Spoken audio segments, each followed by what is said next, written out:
Shalom, shalom. First and foremost, I'd like to give all praises, glory, and honor to Yahweh, Ba'ashem Yahweh Shai, Ba'ashem Rakakadash. Double honors to the apostles and elders, the great millstone, for teaching us truth. And salutations to sincere Akim and Aqua that may listen. May the blessing of election be over your house.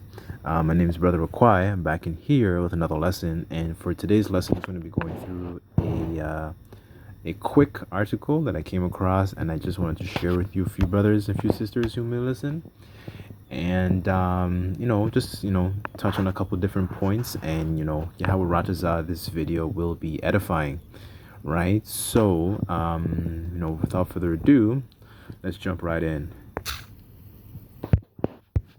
Okay, so the title of the article here is a Georgia pastor wants his church to grow cannabis to attract more congregants and teach young black men urban farming. And I think this is a quote. He said, "I'm looking for people who smell like weed." Whatever that means. It's like here. Okay, so here it says a Georgia pastor says that he wants to adopt growing cannabis to attract members, particularly young men. Pastor Jamal Bryant says he wants to teach young black men farming. His comments were met with criticism on social media, and rightfully so. Some people have a very a very bad habit of we always want to learn how to run and sprint without learning how to actually crawl and walk, right? Like this is just the second point. It says here you want to teach young men farming, which in hindsight is really and truly nothing wrong with that, but you have to understand that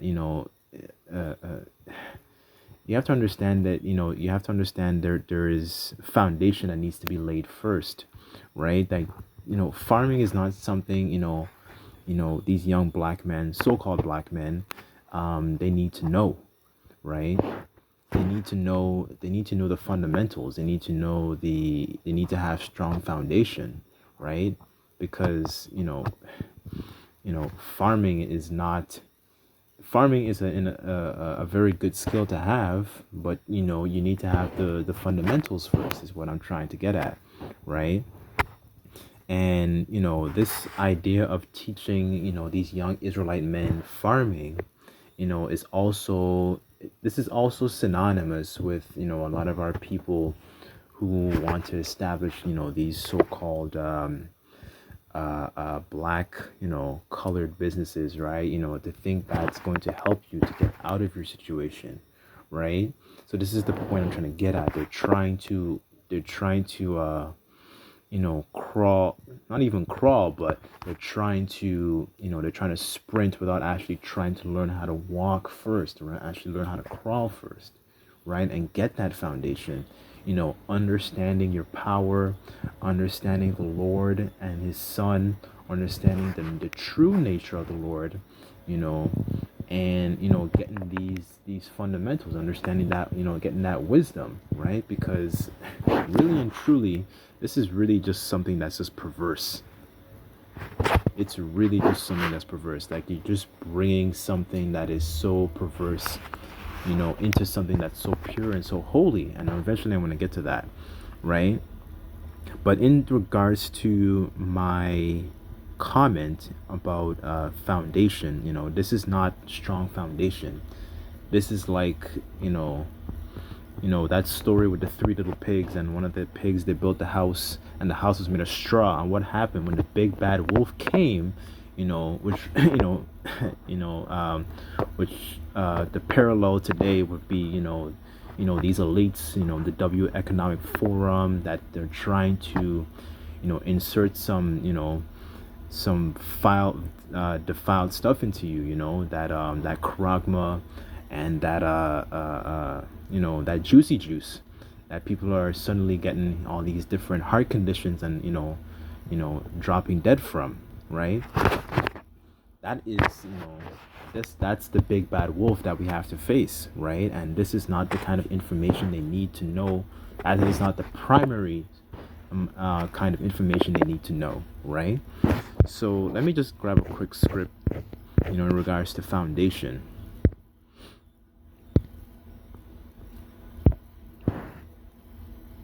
Okay, so this is Matthew 7, verse 24. Therefore, so Yahushua said, therefore, whosoever heareth these sayings of mine and doeth them, I will liken him unto a wise man which built his house upon a rock. Rock represents Yahweh and Yahushua, and a true understanding of these scriptures, right? And verse 25, and it says, and the rain descended, and the floods came, and the winds blew and beat upon that house, right? So all these things, the rain, the floods, the winds, all that debris flying around, like if you imagine a hurricane is hitting that house, right? So that represents all the trials and tribulations that the things that we go through, right? And the things that we will go through in the future, right? Whether it's losing family, whether it's being separation from people we care about, things like that, um, you know, losing friends or whatever, people we were close to in the world and all that kind of stuff. All these things are just these different trials and tribulations, right? The Lord trying to purify us, right? And all this is just to keep us stable, right? Continuing, it says, it fell not, for it was founded upon a rock, right? So it was stable throughout all this time that all these different dangers were, hitting that house, right? So imagine a mountain, like a high mountain, right? And then the snow is blowing, the waves are crashing it, but the mountain stays, solid, right? And that solid foundation represents, is a manifestation of these scriptures and this wisdom and understanding, right? Because that is something that we need, as we go through difficult times, right? Verse 26, and it says, and every one that heareth these sayings of mine and doeth them not shall be likened unto a foolish man which built his house upon a sand. Verse 27, and the rain descended, and the floods came, and the winds blew and beat upon that house, and it fell, right? So it wasn't built on strong foundation, right? Sand, you step right into it, and your foot sinks, you're all wobbly, you're unstable, right? There's a scripture in James where it says a double-minded man is unstable in all his ways, right? And beat upon that house, and it fell, and great was the fall of it, right? So because it wasn't built on that strong and solid foundation, so when perilous times came, it withered away. It was like a sandcastle. The ocean came and washed it away, right? So that's the point I wanted to bring out in regards to this farming, teaching, young men farming. And in hindsight, there's really nothing wrong with farming. But my point I want to make is that, our people have a bad habit in trying to establish something on a wobbly, unshaky foundation when they need to, seek, Yahweh and Yahushai first, right? Let's get another script before I continue. So Proverbs 4:7, and it reads, wisdom is the principal thing. Therefore get wisdom, and with all that getting, get understanding, right? Let's just look up that word. wisdom. Sorry, look at that word, principle.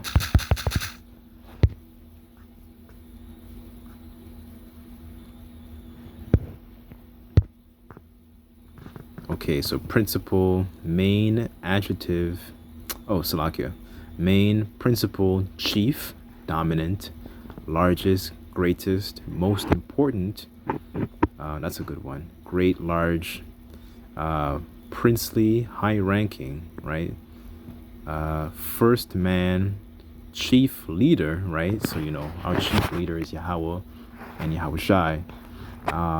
Ruler, sovereign, right? Because this, understanding the wisdom from these scriptures makes us and brings us more into that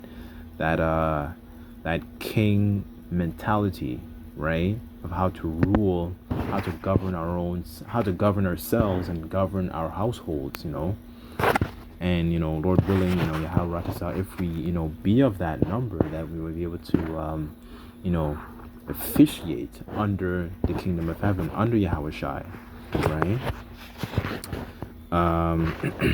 Anyways, let's get back to the article. So, a Georgia megachurch pastor is facing criticism under proposing a farm on church grounds that grows cannabis to boost membership and promote entrepreneurship for young black men. Okay, here it says, I am mindful that I'm not after Christians.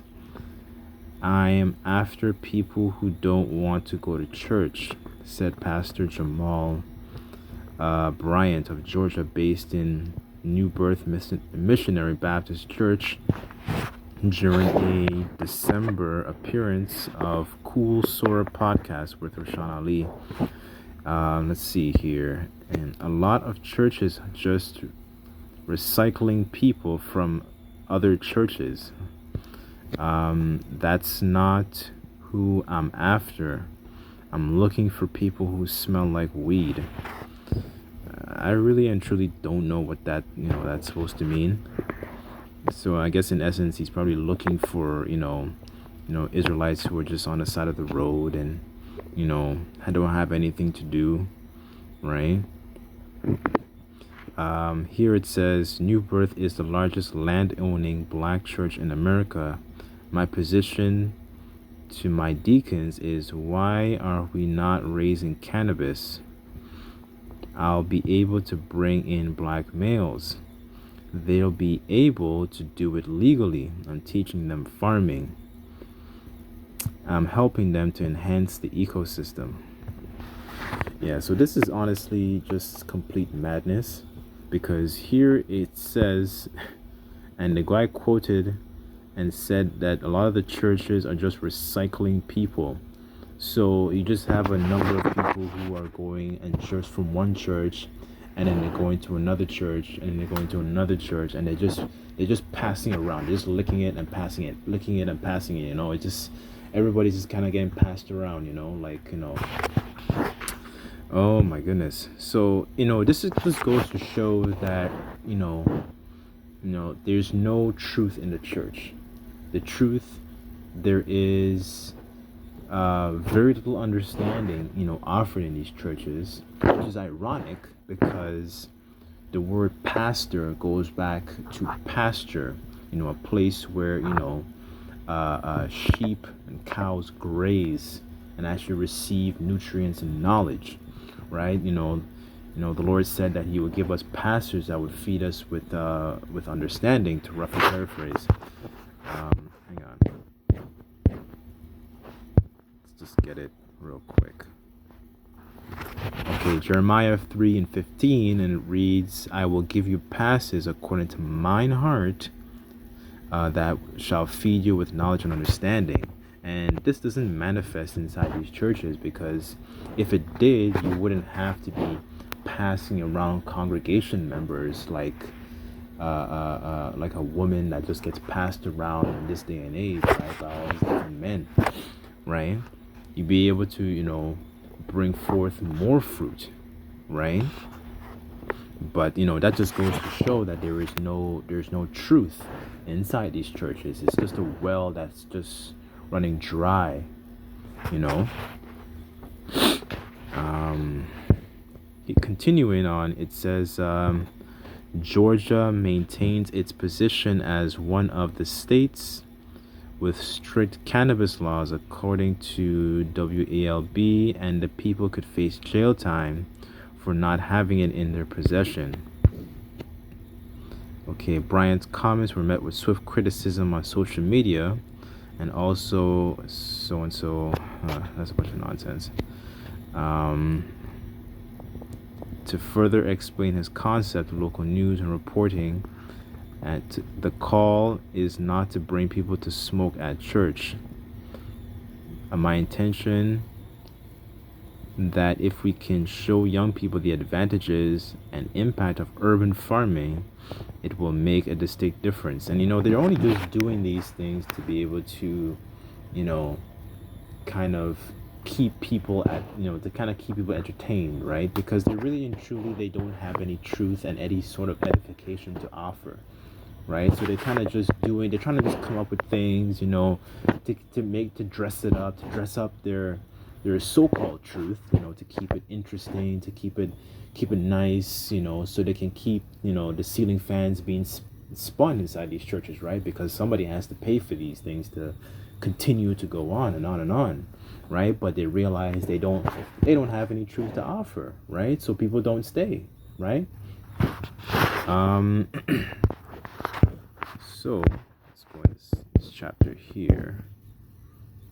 Okay, so this is in regards to these churches, right? Because there is no, to the point where the pastor said they were recycling their congregation members, Here it says, Jeremiah 2 verse 13, "For my people have committed two evils. They have forsaken me," number one, "the fountain of living waters, and hewed them out cisterns, broken cisterns that can hold no water," right? And these broken systems, manifest these different religions that, our people are caught up in, right? Whether it's in the church, Islam, Buddhism, Sikhism, and the list goes on, atheism, and Scientology, all this kinds of stuff, right? Because they're looking for something to give them that nourishment, right? But clearly it's not there, because if it was, you wouldn't have to be recycling your congregation members over and over and over again, right? There's a scripture that says, the Lord dwelleth not in temples made with hands, right? So the Lord cannot be found, with these people inside the churches, right? But let's continue on. Oh, that's about it. Okay. So let me just, some regards to dressing up the truth. I just want to get another script. Let's see.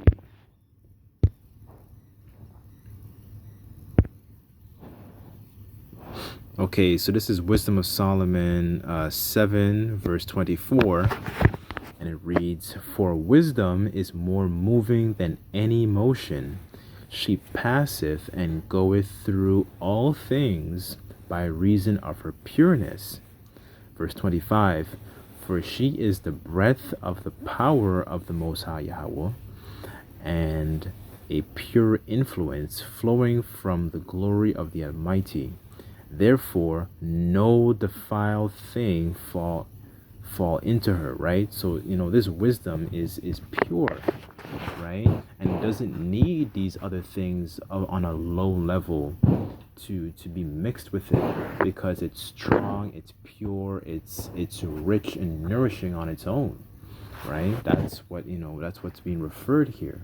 It doesn't need to be mixed in with the things of this world, like rap lyrics, or trying to get your congregation members to sell weed, things of that nature that are just on a very, very low level. It's already substantial and filling on its own, right? And that is something I appreciate Apostle Gabar is always bringing out, because he calls out the other camps and able to realize that all you have to do is teach the truth. You don't have to dress it up into a rap song and make rap videos and these things that are of the world that our people really like to cling on to, right? Because people think that if you just teach the truth on its own, that it's boring, but it's meant to be strongly edifying rather than to be entertaining, right? It's supposed to be a crafted word that that's able to save your souls, like it says in James, right? It's supposed to be able to help us to navigate through perilous times, like we were reading in Matthew 7 verse 24, right? Let's read down a little bit. Okay, so verse 26, for she is the brightness of everlasting light, an unspotted mirror of the power of the Most High Yahweh, and the image of his goodness, right? And being but one, she can do all things, and remaineth in herself. She maketh all things new, and in all ages entering into holy souls, right? She maketh them friends of the Most High and prophets, right? So not everybody is able to receive that wisdom, right? In Amos it says surely hang on, let me just grab it. I really don't want to butcher it.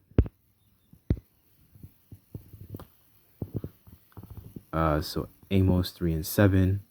So surely the Lord thy power will do nothing but reveal his servants his secret unto the servants the prophets, right? So he's not revealing the secrets to everybody, right? It's only a very select few of people who are going to receive this knowledge, wisdom, and understanding, right? So anyways, that's the end of the article here. I don't want to make this too long. But hopefully you a few brothers and a few sisters find this edifying, and I just like to give all praises, glory, and honor to Yahweh, Ba'ashem Yahweh Shai, Ba'ashem Rakan Kadash. Double honors to the apostles and elders of Great Millstone for teaching us this truth. Till next time, I say Shalom.